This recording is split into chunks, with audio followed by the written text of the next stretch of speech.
नमस्कार, मैं हूं आपके साथ रोहित। नरेंद्र मोदी जब से सत्ता में आए हैं उन्होंने इजराइल के साथ रिश्ते मजबूत करने पर कुछ ज़्यादा ही जोर दिया है।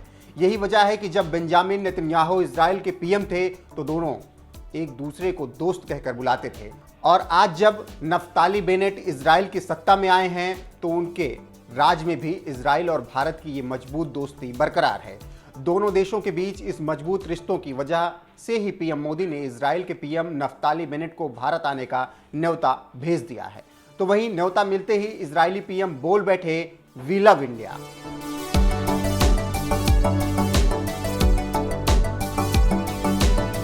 I can speak on behalf of the Israelis. We love India. Bharat और इजराइल दोनों ही देश एक दूसरे के कितने अहम पार्टनर हैं, आप इसी बात से समझ सकते हैं कि भारत को गणतंत्र दिवस से लेकर स्वतंत्रता दिवस तक हिंदी में बधाई देते रहते हैं। दोनों देशों के बीच कुछ ऐसा ही रिश्ता है। इजराइल में नए पीएम नफ्ताली बेनेट के आने के बाद भी दोनों देशों के बीच ये गर्मजोशी बरकरार है।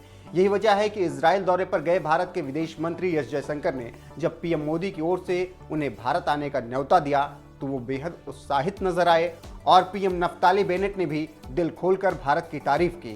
उन्होंने विदेश मंत्री एस जयशंकर से कहा, मैं इजराइल के लोगों की ओर से कहता हूं, हम भारत से प्यार करते हैं, हम भारत को अपना बड़ा मित्र मानते हैं और हम सभी क्षेत्रों में अपने संबंध बढ़ाने को आशान्वित हैं। इजराइल के प्रधानमंत्री आवास की ओर से पीएम नफ्ताली और एस जयशंकर की इस मुलाकात की एक वीडियो भी जारी की गई, जिसमें आप सुन सकते हैं कि पीएम नफ्ताली किस तरह से भारत की तारीफ कर रहे हैं।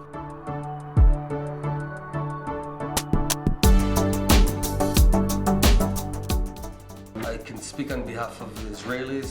We love India. So it's sort of a consensus in Israel. We view India as a huge friend, the Indian people. We're looking forward to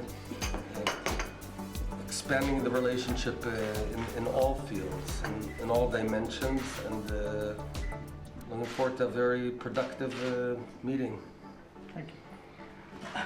Well, let me begin, Prime Minister, by conveying the greetings of Prime Minister Modi.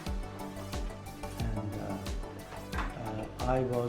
I had the honor of accompanying him when he came on his visit. We are today, I think, at a very important stage of our relationship because things have gone very well for us. But it has opened up a whole lot of possibilities. So I think the challenge is how to work to take our relationship to the next highest level. And I can only tell you that the sentiment and the interest in India and our ties with Israel is very, very strong. I don't think any of my visits have been followed with as much attention back home as the one to Israel. इसी साल मई में Israel के PM बने Naftali Bennett अगर PM Modi के न्योते पर भारत आते हैं तो यह उनकी पहली भारत यात्रा होगी। इससे पहले साल 2018 में इजराइल के तत्कालीन प्रधानमंत्री बेंजामिन नेतन्याहू भारत दौरे पर आए थे। आपको बता दें कि इजराइल के नए पीएम नफ्ताली बेनेट अपने देश में स्पेशल फोर्स कमांडो की जिम्मेदारी भी निभा चुके हैं। साल 2006 में उन्होंने बेंजामिन नेतन्याहू के नेतृत्व में ही सियासत में एंट्री मारी थी और 5 बार इजरायली संसद के सदस्य भी रह चुके हैं। इतना ही नहीं, नेतन्याहू सरकार में रक्षा मंत्री की जिम्मेदारी भी वो संभाल चुके हैं। लंबे समय तक नेतन्याहू के दाहिने हाथ रहे नफ्ताली बेनेट हालांकि उनके गठबंधन के तौर तरीके से नाराज थे। यही वजह है कि उन्होंने बाकी पार्टियों से गठबंधन किया और खुद पीएम बन गए और 12 साल तक सत्ता में रहे बेंजामिन नेतन्याहू को बाहर का रास्ता दिखा दिया।